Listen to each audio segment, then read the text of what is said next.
তারা বিএনপি জামাত এনসিপি। আমাকে শেষ করতে দেন, আমাকে শেষ করতে দেন, আপনি শেষ করতে দেন। আপনি ওটার সাথে এটাকে রিঅ্যাক্ট করছেন কেন? আমি কেন করব না?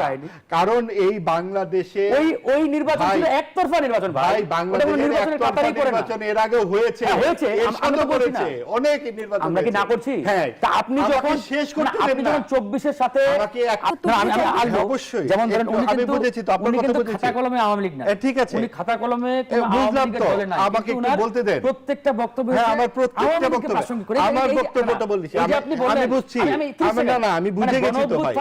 কিন্তু অত্যন্ত আফসোস এবং দুঃখের বিষয় যে বিগত সরকারের এই যে এত করাপশন, এত দুর্নীতির কথা আমরা মিডিয়াতে আজকে ফলাও করে বলছি, কথা বলছি, বাট আপনি দেখেন কোন এক অজানা কারণে বর্তমানে নির্বাচিত সরকার ওই বিগত সরকারের এই করাপশন, দুর্নীতি যেগুলো আমরা বলছি আর কি, এগুলো নিয়ে তদন্ত করা কিংবা তাদেরকে বিচারের মুখোমুখি করা, এগুলো কিন্তু তারা করছে না, বা করার খুব একটা আগ্রহ আমরা কিন্তু দেখতে পাচ্ছি না। এই যে আজকে দেখেন আমরা তো মানে 12ই ফেব্রুয়ারির পর থেকেই সরকারকে বারবার বলে আসছি যে অনেকের বিরুদ্ধে অভিযোগ। তবে কি অন্তর্বর্তী সরকারের অপরাধকে আড়াল করার চেষ্টা চলছে? এটা তো একবার স্পষ্টত প্রতীয়মান। কারো জন্য কোনো দায় নেই, দায়িত্ব নেই। যে অন্তর্বর্তী সরকার এত সংস্কারের কথা বললেন, এত তারা নানান রকম স্বপ্ন দেখালেন, ন্যূনতম শিশুদের টিকা দেবার ব্যবস্থাটি, হামসহ 11টি রোগের টিকা তারা দেয়নি। এমনকি এ কথাও উঠেছে যে তারা যেহেতু নানান রকম পরীক্ষা নিরীক্ষা করছিলেন, তাদের হয়তো ধারণা ছিল যে যেহেতু শূন্যের কোঠায় নেমে গেছে, আর বোধহয় এই দফায় আরও 2-1 দফায় না দিলেও হয়তো চলবে, এই ধরনের একটা চিন্তা ভাবনা থেকে। আবার কেউ বলেন যে যেহেতু ভারত থেকে টিকাটা আনা হবে, যেহেতু তারা ভারতীয় আধিপত্যবাদ বিরোধী রাজনীতি করতেন, এই কারণে তারা টিকা আনেননি। মানে একটা মগের মুল্লুক বলতে যা বোঝায়। ফারুক হোসেন, স্বাগত জানাচ্ছি আপনাকে। যেমনটি আসলে শুরুতেই বলছিলাম যে এতগুলো নিষ্পাপ শিশুর প্রাণ ঝরে গেল, এর দায় আসলে কার উপর বর্তায়? রাষ্ট্র, বিগত সরকার, বর্তমান প্রশাসন, নাকি আমাদের ভঙ্গুর স্বাস্থ্য ব্যবস্থা? ধন্যবাদ আপনাকে, ধন্যবাদ নিউজ 24-এর সম্মানিত দর্শক যারা দেখছেন। আসলে দেখুন, শুধুমাত্র বিগত সরকারকে দায়ী করলাম বা দায়ী করে নিজেকে দায়মুক্তি দিলাম, এটা আসলে আমি মনে করি সঠিক পন্থা বা সঠিক আসলে মানে না। আমরা আজকে যেমনটি বলে থাকি যে আজকে যে 336 জন এখন পর্যন্ত হামে মারা গেছেন, তার মধ্যে প্রায় 279 জনের মধ্যে হামের যে আলামত, সেই আলামত পাওয়া গেছে। আজ পর্যন্ত সেই হিসেবটা কিন্তু 409 পৌঁছে গেছে। আজ পর্যন্ত 409 বোঝায়। যাই হোক, আমি গত কালকে না তার আগের দিন আমি পত্রিকায় দেখলাম। তো যাই হোক, এই যে দেখেন প্রায় 450 মতো মানুষ এই কয়েকদিনে হামে আক্রান্ত হয়ে মারা গেছেন। হ্যাঁ, এখন বিগত সরকারের এখানে একটা বড় দায় আছে, তা বলে বর্তমানে যারা দায়িত্বে রয়েছেন তাদের যে দায় নেই বা তারা যে আসলে এখানে তাদের ভূমিকা যথাযথভাবে পালন করতে পারেন নাই, এই জিনিসটাও তাদের কিন্তু আসলে স্বীকার করতে হবে। বিগত সরকার সঠিকভাবে টিকা তারা দিতে পারেন নাই বা দেন নাই, টিকাতে তাদের নানা রকম দুর্নীতি হয়েছে, অপরাধ হয়েছে। কিন্তু অত্যন্ত আফসোস এবং দুঃখের বিষয় যে বিগত সরকারের এই যে এত করাপশন, এত দুর্নীতির কথা আমরা মিডিয়াতে আজকে ফলাও করে বলছি, কথা বলছি, বাট আপনি দেখেন কোন এক অজানা কারণে বর্তমানে নির্বাচিত সরকার ওই বিগত সরকারের এই করাপশন, দুর্নীতি যেগুলো আমরা বলছি আর কি, এগুলো নিয়ে তদন্ত করা কিংবা তাদেরকে বিচারের মুখোমুখি করা, এগুলো কিন্তু তারা করছে না, বা করার খুব একটা আগ্রহ আমরা কিন্তু দেখতে পাচ্ছি না। এই যে আজকে দেখেন আমরা তো মানে 12ই ফেব্রুয়ারির পর থেকেই সরকারকে বারবার বলে আসছি যে অনেকের বিরুদ্ধে অভিযোগ। তবে কি অন্তর্বর্তী সরকারের অপরাধকে আড়াল করার চেষ্টা চলছে? এটা তো একবার স্পষ্টত প্রতীয়মান। আমরা ওই সময় তালিকা ধরে ধরে এই সরকারকে বলেছিলাম যে অমুকে অমুকে অমুক অমুক জায়গায় কোটি কোটি টাকার দুর্নীতি করেছে, লবিং বাণিজ্য করেছে, তদবির করেছে, প্রমোশন পদায়ন করতে গিয়ে শত কোটি টাকা হাতিয়ে নিয়েছে, এরকম অসংখ্য অভিযোগ পেপার, পত্রিকা, মিডিয়াতেও আসছে। বাট আপনি দেখেন 12ই ফেব্রুয়ারির পরে এই সরকারের প্রায় 3 মাস হতে যাচ্ছে, এই 3 মাসে একটা সিঙ্গেল তারা তদন্ত আজ পর্যন্ত করেছে বা করতে পেরেছে বা উদ্যোগ নিয়েছে? করে নাই। বরং আমরা দেখলাম যে ইন্টারিম সরকারের আমলেই তাদের অ্যাডভাইজারদের, পিএস, এপিএস কিংবা যারা আশপাশে থাকতেন, এদের দুর্নীতির নিউজ যখন বিভিন্ন গণমাধ্যমে ফলাও করে প্রচার হলো, তখন কিন্তু তৎকালীন দুদক, মানে দুদকের যারা দায়িত্বে ছিলেন আর কি, তারা উদ্যোগ নিয়েছিলেন তদন্ত করার। কিন্তু আমরা দেখলাম যে নির্বাচিত সরকারের আমলে এসে ওই তদন্ত হঠাৎ করে উধাও হয়ে গেল, মানে তাদেরকে এক প্রকার দায়মুক্তি দেওয়া হলো। চিন্তা করে দেখেন, ভেরি ইন্টারেস্টিং। এই দায়মুক্তির পেছনে কি কারণ থাকতে পারে বলে মনে করেন? এই যে নির্বাচনী সমঝোতা, নির্বাচনী কানেকশন, হ্যাঁ, এটা তো একবার স্পষ্ট। এবারে কি সমঝোতা নির্বাচনী হয়েছে বলতে চাইছেন? না, এটা তো এই ঘটনাগুলোকেই মানে মিন করে, মানে আমরা যখন বলি, এই যে আজকে আপনারা নিজেরাই কিন্তু বারবার অভিযোগের আঙ্গুলটা কার দিকে তাকাচ্ছেন, তাক করছেন, ইন্টারিম সরকারের দিকে। ওই অন্তর্বর্তীকালীন সরকারের কারণেই এতগুলো শিশু আজকে হামে মারা গেলেন। কিন্তু এটাই সরকারের ইউনিসেফ বক্তব্য। এবং WHO আগেই সতর্ক করেছিল, তাহলে সময় মতো যে টিকা সংগ্রহ করা হলো না, এর দায়িত্ব নিঃসন্দেহে অন্তর্বর্তী সরকারের উপরই বর্তায়। না, দায়িত্ব অবশ্যই আছে, আমি তো তাদেরকে দায় মুক্তি দিচ্ছি না। আমি বলতে চাচ্ছি দায় তাদের আছে এবং বড় দায়টাই তাদের। এই যে এতগুলো শিশু আজকে অকালে প্রাণ হারালেন, প্রাণ তাদের আজকে গেল, এর জন্য সবচাইতে বেশি লায়েবল দায়ী হচ্ছে ইন্টারিম সরকার। কিন্তু আমার বক্তব্যটা হচ্ছে এই যে আজকে যারা দায়িত্বে আছে এরা ওই দুর্নীতি, করাপশন বা ওই যে অপকর্ম, এই অপকর্মের তদন্তটা কেন করছে না, কেন তাদেরকে বিচারের মুখোমুখি করছে না? এখানেই আমার প্রশ্নটা। এই যে সাবেক স্বাস্থ্য উপদেষ্টা বেগম নূরজাহান, সবাই আমরা জানি, গত কয়েকদিন আগে পত্রিকায় দেখলাম যে উনার বাড়ি সম্ভবত দোহার, ঢাকার দোহার উপজেলায় বোধ হয়, নিউজে দেখলাম উনি ওখানে বিশাল এক বাংলো বাড়ি করতেছেন 6-7 তলা, এবং মিডিয়াতে ভিডিও শো আসছে যে হঠাৎ করে তিনি এত টাকা কোথায় পেলেন, কিভাবে আসলো। মানে এই প্রশ্নগুলো তো এই জন্য আসছে। এবং উনার আমলে উনি তো একজন পুরোদস্তুর ব্যাংকিং সেক্টরের মানুষ, ব্যাংকিং লাইনের একজন মানুষকে আপনারা ধরে বেঁধে এনে স্বাস্থ্যের চেয়ারে বসাই দিলেন, যার স্বাস্থ্য সম্পর্কে শটাও জ্ঞান আছে কিনা আমরা জানি না। তো এরকম কোন একজন ক্ষমতা বলে তিনি সে চেয়ারে বসতে পেরেছিলেন সেটিও না, এটা উনাকে দায়ী দিয়ে লাভ কি? যারা তাকে বসিয়েছে তারাই দায়ী। উনি তো আর এমনি এমনি এসে চেয়ারে মানে বসে যায় নাই, ওনাকে তো নিশ্চয়ই কেউ না কেউ এনে বসিয়েছে। তো ওই সময়ে যারা ওই সরকারের মূল কিরানক ছিল, হর্তাকর্তা ছিল, তারাই তাদেরকে দায়িত্বে বসিয়েছে। ওই সময় হর্তাকর্তা কারা? ছাত্রনেতারা। রাজনীতিতে এই নেপোটিজম কতটা ক্ষতি করে? এটা তো আমরা দেখতে পাচ্ছি, এই রাজনীতিতে নেপোটিজম, স্বজনপ্রীতির কারণেই তো আজকে আমাদের প্রায় 450 আমাদের মাসুম বাচ্চাকে জীবন দিতে হলো। যদি আজকে সত্যিকার অর্থে একজন স্বাস্থ্য সম্পর্কিত ব্যক্তিকে আমরা চেয়ারে বসাতে পারতাম, ওই রিলেটেড ব্যক্তিকে আমরা দায়িত্ব দিতে পারতাম, তাহলে উনি সময় মতো টিকা নিয়েও আসতেন এবং সেই টিকাটা প্রদানও করতেন। কারণ উনি জানেন কিভাবে এই টিকা আনতে হয়, প্রদান করতে হয়, স্বাস্থ্য সম্পর্কিত তার নলেজ জ্ঞান আছে। বাট আমরা এমন একজন ব্যক্তিকে এই চেয়ারে দেখতেছি বা দেখলাম বিগত সময়ে, যার স্বাস্থ্য সম্পর্কে ন্যূনতম যে একটা বেসিক নলেজ, এটাও তো ওনার মধ্যে ছিল না। কারণ উনি তো জীবনে কোনোদিন মেডিকেল লাইনের কোনো সম্পর্কে উনি জানেনই না। এরকম এত মৃত্যুর মিছিলের পরও সাবেক স্বাস্থ্য উপদেষ্টার অনুতপ্ত হবার কোনো বক্তব্য আমরা পাইনি। ওনারাও অনুতপ্ত হয় নাই এবং এই সরকারও আসলে ওনাদেরকে যেভাবে আসলে অনুতপ্ত করার জন্য যে প্রক্রিয়া, এই প্রক্রিয়াতে ওনারা হাঁটছেন না। কেন হাঁটছেন না এই প্রশ্নটাই আমার আসলে আমি বারবার করছি যে কেন, হোয়াই, পিছনের কারণটা কি, কোথায় আটকে আছে এই রহস্যের জট? আমরা এটা আজও উদ্ধার করতে পারলাম না, জানতেই পারলাম না যে কেন আপনারা তদন্ত করতে গড়িমসি ভয় পাচ্ছেন, নাকি অন্য কোনো বিহাইন্ড দ্য সিন কোনো রয়েছে যে আপনারা আসলে চাচ্ছেন না বা হচ্ছে না। জনগণকে জানান যে আমরা আসলে করব না ভাই, বা আমরা অমুক কারণে তাদের সাথে আমাদের একটা লিয়াজও হয়েছে, সমঝোতা হয়েছে, বা তাদের সাথে আমাদের একটা কমিটমেন্ট আছে, যে এই কারণে আমরা আসলে তদন্ত করতে চাই না। একবারে পরিষ্কার না যে আপনি দেখেন যার কারণে বা যাদের কারণে আজকে এতগুলো বাচ্চা প্রাণ হারালো, তাদেরকে কি এই সরকার ন্যূনতম আপনার আইনি প্রক্রিয়ার মধ্যে নিয়ে আসছে? আনে নাই। খালি মিডিয়াতেই বক্তব্য যে ইন্টারিম সরকারের কারণে এতগুলো শিশু মারা গেল, এরা টিকা আনতে পারে নাই, টিকা দেয় নাই, অমুক তমুক। আরে ভাই, টিকা কেন আনে নাই? টিকা কেন আনতে পারলো না? তারা তো প্রত্যেকে অপরাধী আমি মনে করি। তো এই অপরাধের বিচার হতে হবে না? তো বিচার কেন করছেন না? কেন তাদেরকে আইনের আওতায় নিয়ে আসছেন না? যে আপনারা কেন যথাসময়ে টিকা আনলেন না? এমনও তো হতে পারে এই টিকার যে বাজেট বা যে টাকা, এই টাকাটা তারা লুটপাট করে খেয়েছে, এটাও তো একটা তদন্ত হওয়া উচিত। এই কাজগুলো সরকার করছে না। ফারুক হোসেন, আপনার নিশ্চয়ই মনে আছে অন্তর্বর্তীকালীন সরকারের শাসনামলে একটি বিষয়ে খুব তোলপাড় তৈরি হয়েছিল, সেটি হচ্ছে সেফ এক্সিট প্রসঙ্গে। এই যে দায়মুক্তির কথা আপনি বলছেন, এই যে অপরাধের বিষয়গুলো তদন্ত হচ্ছে না, তাদের আইনের আওতায় আনা হচ্ছে না, এই বিষয়গুলো কি আসলে কোনোভাবে সেফ এক্সিটের সেই ধারাবাহিকতার অংশ কিনা? না, এটা বলতে পারেন ওয়ান কাইন্ড অফ সেফ এক্সিটের একটা নিউ ভার্সন বলা যায়। যে আগে ক্ষমতা থেকে তারা চলে যায় নাই, বাট তারা এমন একটা প্রক্রিয়ার মধ্য দিয়ে ক্ষমতাটা হস্তান্তর করছে যে তারা এখন নিজেরা সেফ আছে, শুধুমাত্র এক্সিটটা নেয় নাই। তো এটাও একটা নতুন ভার্সন। তারা তো আরামে এসে আছে, কারো বিরুদ্ধে কোনো অভিযোগ নাই, কারো বিরুদ্ধে কোনো অ্যাকশন নাই, কারো বিরুদ্ধে কোনো তদন্ত নাই। বরঞ্চ যাদের বিরুদ্ধে তদন্ত শুরু হয়েছিল, যাদের বিরুদ্ধে আমরা বিগত সময়ে ইনকোয়ারি করতে দেখলাম, এদেরকে বরঞ্চ এই সরকার এসে দায়মুক্তি দিয়ে দিল যে না, এদের বিরুদ্ধে যে অভিযোগ, এই অভিযোগগুলো মিথ্যা, এবং দুদক পর্যন্ত তাদেরকে দায়মুক্তি দিয়েছে। আপনি দেখেছেন যে বেশ কয়েকজন এপিএস কিংবা ওই সাবেক উপদেষ্টাদের যারা দায়িত্বে ছিলেন, আপনার ব্যক্তিগত কর্মকর্তা, এদেরকে কিন্তু দায়মুক্তি দেওয়া হয়েছে কয়েকদিন আগেও, বেশ কয়েকজনকে।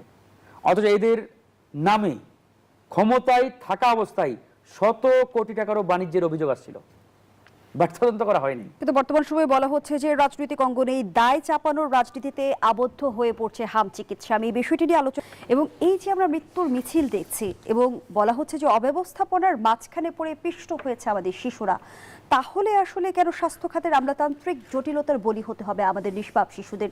সে সঙ্গে আমরা দেখছি রাজনৈতিক অঙ্গনেও এই হামি মৃত্যুকে কেন্দ্র করে এক ধরনের ব্লেম গেইম চলছে। আজ যারা দায় অস্বীকার করছে, ইতিহাস কি তাদের ক্ষমা করবে? ধন্যবাদ, শুভেচ্ছা সবাইকে। আসলে দেখুন যে এরকম একটি পরিস্থিতি হয়েছে যে সহজে একে একেবারেই হযবরল একটা পরিস্থিতি হিসেবে ব্যাখ্যা করা যায়, যে কারো যেন কোনো দায় নেই, দায়িত্ব নেই। যে অন্তর্বর্তী সরকার এত সংস্কারের কথা বললেন, এত তারা নানান রকম স্বপ্ন দেখালেন, ন্যূনতম শিশুদের টিকা দেবার ব্যবস্থাটি, হামস 11টি রোগের টিকা তারা দেয়নি। এমনকি এ কথাও উঠেছে যে তারা যেহেতু নানান রকম পরীক্ষা নিরীক্ষা করছিলেন, তাদের হয়তো ধারণা ছিল যে যেহেতু হাম শূন্যের কথায় নেমে গেছে, আর বোধহয় এই দফায় আরও 2-1 দফায় না দিলেও হয়তো চলবে, এই ধরনের একটা চিন্তা ভাবনা থেকে। আবার কেউ বলেন যে যেহেতু ভারত থেকে টিকাটা আনা হবে, যেহেতু তারা ভারতীয় আধিপত্যবাদ বিরোধী রাজনীতি করতেন, এই কারণে তারা টিকা আনেননি। মানে একটা মগের মূল্যক বলতে যা বোঝায়।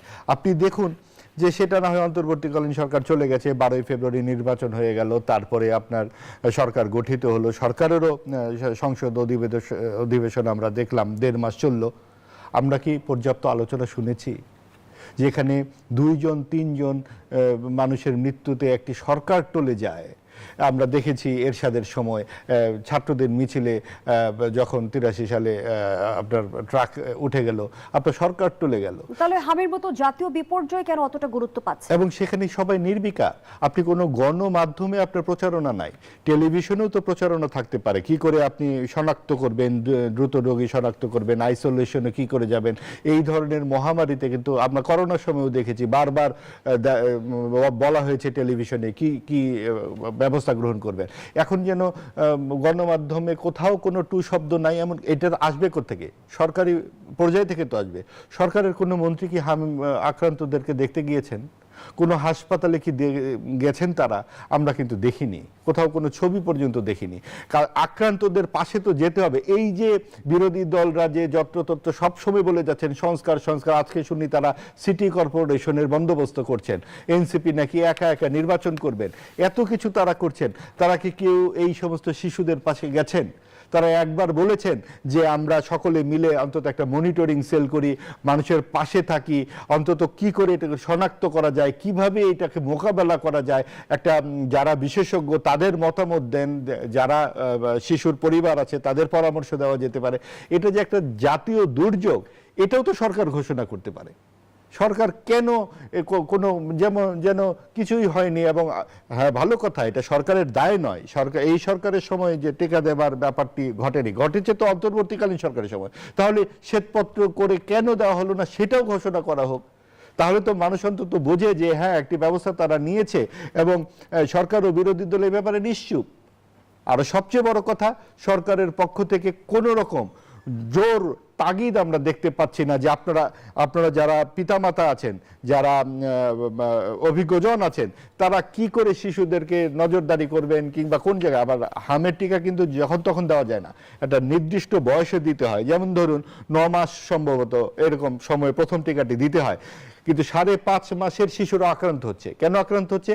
কারণ ওই যে প্রতিরোধ ব্যবস্থাটা ধসে পড়েছে। তাহলে প্রতিরোধ ব্যবস্থা ধসে পড়লো কেন?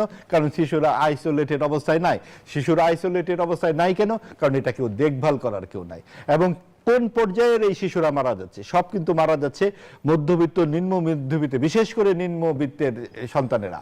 এটা যদি ধনীদের সন্তানেরা মারা যেত তখন কিন্তু অনেক বেশি টনক নড়তো। যেহেতু তারা তাদের মতো করে টিকা দিয়ে রাখেন বেসরকারি পর্যায়ে, সরকারি পর্যায়ে টিকা দেয়নি হয় দেখেই কিন্তু দরিদ্র পর্যায়ে এই পর্যায়টা গেছে। এবং যেহেতু রাষ্ট্র সবসময় দরিদ্রদের ব্যাপারে উদাসীন, তার আরেকটা বড় ধরনের উদাহরণ হ্যাঁ, রাষ্ট্র কি শুধুই ধনীদের? অবশ্যই না। এবং সেই কারণেই তো 24-এর গণ অভ্যুত্থান, বৈষম্যের বিরোধী আন্দোলন।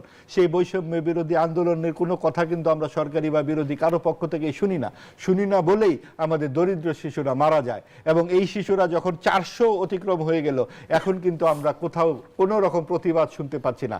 প্রতিবাদ একটা বিষয় বটে, সবকিছুতে তো আর মানুষ একদম রাস্তা উত্তাল করে ফেলবেন এমনটিও প্রত্যাশিত নয়, কিন্তু এইটা তো আসবে। সরকারের পক্ষ থেকে বলা হবে যে আমরা অ্যালার্ট আছি, আমরা সজাগ আছি, আপনারা এই কাজগুলো করুন, আমরা কিছু বিহিত করব, আমরা ব্যবস্থা নেব। সেটাও কিন্তু আমরা শুনলাম না। মাঝখান থেকে আমরা এরকম শুনলাম যে গত 2 সরকার, মানে অন্তর্বর্তী সরকার এবং আওয়ামী লীগ সরকার দায়ী। তো আওয়ামী লীগ সরকার গেছে 24 সালের 5ই আগস্ট। তখন যদি তার আগে কবে টিকা দেওয়া আছে এবং টিকার তারিখগুলোও তো প্রকাশ করে দেওয়া উচিত। এই এত টিকা দেওয়া হয়েছে এবং 3টি টিকা কিন্তু একসাথে দেওয়া হতো বুস্টার ডোজ হিসেবে, সেটাও বা কেন দেওয়া হলো না? এমনকি আপনি দেখুন, শুধু হাম না, আরো 11টি টিকা কিন্তু দেওয়া হয়নি। জন্ম নিয়ন্ত্রণের বিষয়টা নিয়েও সরকার কিন্তু খুবই শৈথল্য দেখিয়েছে, অন্তর্বর্তীকালীন সরকার। পুরো বিষয়টা তারা স্বাস্থ্য খাতকেই ধ্বংস করে দিয়ে গেছে। স্বাস্থ্যমন্ত্রী সংসদে বলেছেন যে আমার সিরিঞ্জ টিকা কেনার টাকা নাই, গজ ফিতা কেনার টাকা নাই উপজেলা পর্যায়ে। যেই সরকার সিরিঞ্জ কেনার টাকা শেষ করে দিয়ে গেল, সেই সরকারের শ্বেতপত্রটা কেন বের হচ্ছে না? অন্তত স্বাস্থ্য খাত, আরো গুরুত্বপূর্ণ সড়ক খাত সহ আরো কয়েকটি খাতে সরকার করে গেছে কি, এগুলো দেখা দরকার। এবং আপনি দেখুন যে এই স্থানীয় সরকার পর্যায়ে বা স্বাস্থ্য খাতে সরকারের যে নানান রকম দুর্নীতির বিষয় সামনে চলে এসছে, এগুলো কিন্তু আমাদের দেশের জন্যই প্রজন্ম থেকে প্রজন্মান্তরে অনেক বড় ধরনের অভিঘাত হিসেবে আসছে। অসংখ্য ধন্যবাদ জানাচ্ছি জনাব মাহবুব আজিজ। ফারুক হোসেন, জনস্বাস্থ্য বিশেষজ্ঞরা বলছেন হামসহ যে কোনো সংক্রামক রোগ নিয়ন্ত্রণের সবচেয়ে কার্যকর উপায় হলো দ্রুত রোগী শনাক্ত করে আইসোলেশন এবং নিশ্চিত রোগীদের কোয়ারেন্টাইনে রেখে চিকিৎসা নিশ্চিত করা। কিন্তু অভিযোগ রয়েছে অনেক ক্ষেত্রেই হামাক্রান্ত রোগীদের সাধারণ ওয়ার্ডে রাখা হচ্ছে, ফলে সংক্রমণ ছড়িয়ে পড়ছে আরো দ্রুত। ব্যবস্থাপনার ক্ষেত্রে কি সঠিক উদ্যোগের অভাব রয়েছে? ধন্যবাদ আপনাকে। নিঃসন্দেহে আমাদের বিশেষজ্ঞরা যেটা বলেছেন এটাই সত্য, এটাই ট্রু। মাহবুব আজিজ ভাই যেটা বলেছেন কথা আমারও একই, যে আজকে যারা মারা যাচ্ছে যে সকল শিশু, দেখবেন তার 99% হচ্ছে মধ্যবিত্ত নাহলে নিম্নবিত্ত পরিবারের সন্তান। ওই ধনীর দুলাল যারা, তাদের পরিবারের সন্তানরা কিন্তু আজকে এই হাম আক্রান্ত হয়ে মারা যাচ্ছে না, এই জন্য তাদের টনকও নড়ছে না। আজকে দেখেন, আমি কিছুক্ষণ আগে আপনার ওই রিলেট করছিলাম যে করোনা এবং এই হাম। করোনায় দেখবেন যে প্রথম 1 মাসে মৃত্যুর সংখ্যাটা কিন্তু খুব একটা বেশি না আমাদের, এবং করোনার সময় যারা মারা গেছে তারা কিন্তু একবারে অ্যাডাল্ট যারা, বৃদ্ধ যারা, তাদের সংখ্যাটাই অনেক বেশি। শিশুর সংখ্যা কিন্তু একবারেই কম, মিনিমাম স্টেজে ছিল। বাট এই হামের ক্ষেত্রে 1 মাসের মধ্যে প্রায় 400-এরও অধিক শিশু আমরা ইতিমধ্যে হারিয়েছি। অথচ সরকারের পক্ষ থেকে এখন পর্যন্ত কার্যকর কোনো পদক্ষেপ নাই, উদ্যোগ নাই, মিডিয়াতে নাই, গণমাধ্যমে নাই, মানে একটা উদাসীন ভাব প্রত্যেকটা জায়গায়, সরকারের ক্ষেত্রেও এবং আমাদের গণমাধ্যম বলেন কিংবা আমরা যারা রাজনীতি করি, এখানে আমাদের সবারই দায় আছে। আমরাও কথা বলছি না, আমরা সরকারি দল হই আর বিরোধী দল হই, মানে আমাদের জায়গা থেকে এটাকে আসলে লাইমলাইটে নিয়ে আসা, এটাকে কিভাবে আমরা আসলে সুন্দরভাবে ম্যানেজ করতে পারি, হ্যাঁ, এই জিনিসগুলো নিয়েও আমরা কার্যকর কোনো আসলে আমাদের জায়গা থেকে আমরা পদক্ষেপ নিচ্ছি না। জনসচেতনতা বৃদ্ধির লক্ষ্যে আমরাও কিন্তু রাজনৈতিক দলগুলো পারি, এটা নিয়ে আমরা বিভিন্ন কনফারেন্স করা, আলোচনা করা, সেমিনার করা, মানুষকে উদ্বুদ্ধ করা যে আপনারা ধরেন যে যাতে এই হামটা দ্রুত স্পিড আউট না হয় তার জন্য যা যা করণীয় এগুলো নিয়ে কাজ করা। আমরাও করছি না। তো সরকারের জায়গা থেকে তাদের যে দায়িত্ব, এই দায়িত্ব তারা যথাযথভাবে পালন করছে না। কেন করছে না আমরা জানি না, নাকি সরকার চাচ্ছে যে তারা ইচ্ছাকৃতভাবে এই জিনিসটাকে ওইভাবে মিডিয়া বা গণমাধ্যমে আনছে না বা আনতে চাচ্ছে না, যেটা এই মুহূর্তে লাইমলাইটে চলে আসলে সরকারের জন্য কিছুটা বিব্রতকর অবস্থা হতে পারে, সরকারের জন্য কিছুটা নেতিবাচক হতে পারে, সরকার চাপে পড়তে পারে। এটাও একটা কারণ হয়তো বা সরকার মনে করছে। কারণ যাই থাক, এটা তো আমাদের জীবন মরণের একটা প্রশ্ন। আমরা দেখলাম যে একজন দম্পতির 11 বছর পরে একজন তাদের সন্তান সৃষ্টিকর্তা দিয়েছিলেন, সেই সন্তানটি হামে আক্রান্ত হয়ে 8 মাসে কিন্তু মৃত্যুবরণ করেছে। সবাই দেখছেন, এই ঘটনা সারা বাংলাদেশের মানুষকে নাড়া দিয়েছে। তার কত এরকম শিশু মারা গেলে সরকারের টনক নড়বে, আমাদের টনক নড়বে, আমি জানি না। হাম নিয়ে রাজনৈতিক অঙ্গনে আলোচনা না হলেও আমরা কিন্তু পাল্টাপাল্টি অভিযোগের রাজনীতি দেখছি। সেই সঙ্গে দেখছি যে সরকার অতিরিক্ত পলিটিসাইজ হয়ে গেছে এমন অভিযোগ করছেন জামায়াত আমির, এবং জুলাই 16 সংবিধানের সংস্কার ইস্যুতে ছলচাতুরি করছে বিএনপি এমন অভিযোগ করছে নাহিদ ইসলাম। চিফ হুইপ নাহিদ ইসলাম বলছেন জুলাই 16 সাংবিধানিক সংস্কার ইস্যুতে ছলচাতুরি করছে বিএনপি। অভিযোগ পাল্টা অভিযোগের এই রাজনীতিতে সংস্কার প্রক্রিয়া কি পিছিয়ে যাচ্ছে কিনা? ধন্যবাদ আপনাকে। অভিযোগ পাল্টা অভিযোগ এটা আমাদের রাজনীতির একটা অংশ আমি মনে করি। মানে এটা আগেও ছিল, এখনো আছে, ভবিষ্যতেও চলমান থাকবে।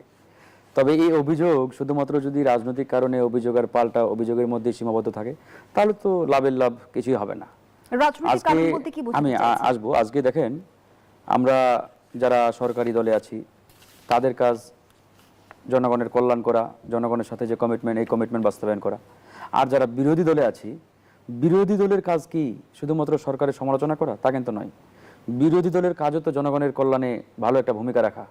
বাট সেই জায়গাতে বিরোধী দল আমরা যারা আছি এখন রাজনীতির মাঠে বা ইনসাইড আমাদের পার্লামেন্টে, তারা আসলে তাদের যথাযথ সেই দায়িত্ব পালন করতে পারছে কিনা, এটাও কিন্তু একটা বড় প্রশ্নের বিষয়। তো এই জন্য এই কথাটা আমরা বরাবরই বলি যে শুধু রাজনৈতিক কারণে বিরোধিতার জন্য বিরোধিতা, বলার জন্য বলা, এই জায়গাতে যাতে আমরা না থাকি। দ্বিতীয় আরেকটা বিষয়, আপনি কি জানি প্রশ্ন করলেন আরেকটা, যেমনটি বলা হচ্ছে যে জোরে শুধু সরকারের যে শান্তি- বিষয়টি, হ্যাঁ, এটা কিন্তু আমরা আগে বলেছিলাম যে সরকার অতিমাত্রায় পলিটিসাইজ যেটাকে বলে, মানে সরকার যদি অধিক মাত্রায় নিজেদের মধ্যে রাজনীতিকীকরণ করে ফেলে, মানে পলিটিক্যাল পার্টি এবং সরকার মিলেমিশে যদি একাকার হয়ে যায়, তখন কিন্তু মূল সমস্যাটা বাধে। আসলে বিগত 54 বছর আমরা এটাই দেখে আসছি যে রাজনৈতিক দল সরকার মিলেমিশে একাকার, এই দুটো সত্তাকে আমরা আলাদা করতে পারি নাই। বিধায় কিন্তু জনগণের কল্যাণে সরকারের জায়গা থেকে সরকারের যে দায়িত্ব, এই দায়িত্ব তারা এবং যথাযথভাবে সংসদ পালন সদস্য করতে পারে না। হাসান আব্দুল্লাহ কিন্তু কিছুদিন আগে অভিযোগ করেছে যে সরকারের ভিতরে অনেক সরকার রয়েছে, সিদ্ধান্ত হ্যাঁ, কোথা থেকে আসে সেটা বোঝা সেটা যাচ্ছে ঠিক না। আছে, সেটা আরেকটা প্রশ্ন। সরকারের ভিতরে অনেক সরকার বা সরকার ওই যে এক বাক্সের ভিতরে আরেক বক্স বা বাক্স, এটা আমরা শুনে আসছি। বাট আমার প্রশ্নটা আসলে আরেক জায়গায়। পলিটিক্যাল পার্টি এন্ড সরকার, এই দুটো আলাদা সত্তাকে আলাদা রাখতে হবে।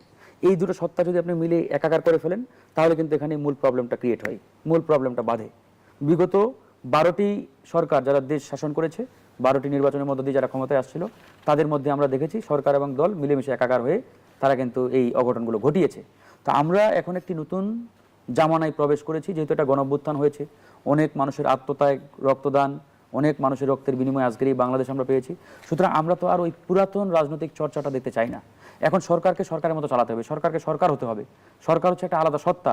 সরকারের যে রাজনৈতিক দল, যে রাজনৈতিক দলের মধ্য দিয়ে তারা এই চেয়ারে বসছে, ওই রাজনৈতিক দলটাকে আলাদা জায়গায় রাখতে হবে।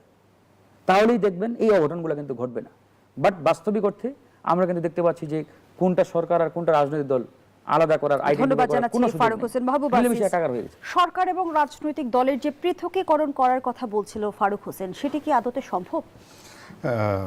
ধন্যবাদ। দেখুন, এই প্রসঙ্গে আসবার আগে আমি ছোট্ট করে একটু বলে নেই যে আগের প্রসঙ্গে যে আমরা কেউ কথা বলছি না হাম নিয়ে, যেটা ভাই বললেন, আসলে যার যার কাজ তাকে করতে হবে। আপনি সঞ্চালক, আপনার কাজ তো আমি করতে পারবো না, ঠিক একইভাবে সরকারের কাজ আমরা করে দিতে পারবো না। এখন হামের ব্যাপারে সবচেয়ে বড় গুরুত্বপূর্ণ দায়িত্ব সরকারের। তাকে ব্যবস্থা নিতে হবে, আইসোলেশন কিভাবে করতে হবে, কিভাবে রোগী শনাক্ত করতে হবে, কিভাবে জনসচেতনতা তৈরি করতে হবে এবং কিভাবে গণমাধ্যমকে ব্যবহার করতে হবে। সে যদি ড্রাইভিং সিটে থেকে সেটা না করে, অন্যদের দোষ দিয়ে লাভ নেই। কাজেই এখন আগে যা হওয়ার হয়েছে সেটা আপনি শ্বেতপত্র করুন, কিন্তু আপনারা ড্রাইভিং সিটে আপনারা গাড়িটা ঠিক মতো চালান। আর দ্বিতীয় পর্যায়ে আসুন, যেটা ভাই বললেন সংস্কারের ব্যাপার নিয়ে। আসলে সংস্কার বিষয়টা এটা একেবারেই একটা পুরাপুরি একটা ভূতের ঠ্যাং বলা যায়, অর্থাৎ কাল্পনিক বস্তু। এই কল্পনাটা অন্তর্বর্তীকালীন সরকার করেছে বাস্তবে রূপায়িত করার জন্য। আপনি দেখুন যে 33টি রাজনৈতিক দল নিয়ে সংলাপ করলো, সংস্কার সংলাপ করার পরে তারা জাতীয় ঐক্যমত্য কমিশন তৈরি করে একটা নির্বাচনের দিকে যাওয়া হলো। তখন যে গণভোটটা হলো, এই 4টি প্রশ্ন কোত্থেকে নাজিল হলো? সেটা কি আপনার নোট অফ ডিসেন্ট নিজেরাই সরকার করতে পারে? এটার কিন্তু একটা উদ্দেশ্য আছে। অন্তর্বর্তীকালীন সরকারের উদ্দেশ্য হচ্ছে একটা বিকল্প রাজনৈতিক শক্তিকে দাঁড় করিয়ে দেওয়া। আওয়ামী লীগকে বাদ দিয়ে ফেলেছে অলরেডি, এখন এই এনসিপি জামাত, মানে বড় জামাত ও ছোট জামাতকে একসাথে করে তারা একটা বিরোধী দল হিসেবে তারা সংসদে বসিয়ে দিয়ে গেছে। সেই মাঠ তারা প্রস্তুত করে গিয়েছিল। এটা নিয়ে অনেক সংসদ সদস্য আলোচনা হাসান আব্দুল্লাহ অভিযোগ করছে আওয়ামী লীগ বিএনপিকে হাইজ্যাক করেছে। আর আওয়ামী লীগের অনুপস্থিতিতে গণ অভ্যুত্থানকে হাইজ্যাক করেছে এনসিপি জামাত, এবং এনসিপি জামাত এইটা পুরো হাইজ্যাক করে এখন বসার পরে এখন তারা এই সংস্কারের নামে করে এখন পাকাপোক্ত হয়ে বসতে চাচ্ছে এই সংসদে, যাতে এই আনুপাতিক হারে তারা সংসদে যদি আসনটা নিতে পারে, তাহলেই কিন্তু সমস্ত আইন কানুন তারা তাদের নির্দেশে সামনে বা পেছনে যাবে, কিন্তু এই জায়গায় বিএনপি 2/3 আসনে জয়ী হয়ে আসায় তারা কিন্তু ওটাতে রাজি তাহলে কি হচ্ছেন না। ক্ষমতার ভাগাভাগির কারণে রাজনৈতিক অঙ্গনে অভিযোগ পাল্টা অভিযোগ চলছে? এইটা ক্ষমতার ভাগাভাগিরই অভিযোগ পাল্টা অভিযোগ, তবে অনেকটা পাতানো খেলার মতো। কারণ বিএনপি যে পরিমাণ বড় শক্তিশালী দল, তাদের এক ধরনের প্রশ্রয় কিন্তু জামাত এনসিপির প্রতি আছে, সেটা অন্তর্বর্তীকালীন সরকারের প্রতিও তাদের যেমন আছে, এক ধরনের কৃতজ্ঞবশত। পাতানো খেলার পেছনে কি স্বার্থ থাকতে পারে? এটা হলো আমরাও মামুদের সংসদ, যেমন ছিল আওয়ামী লীগ এবং জাতীয় পার্টি, এটাও অনেকটা সেই রকমই।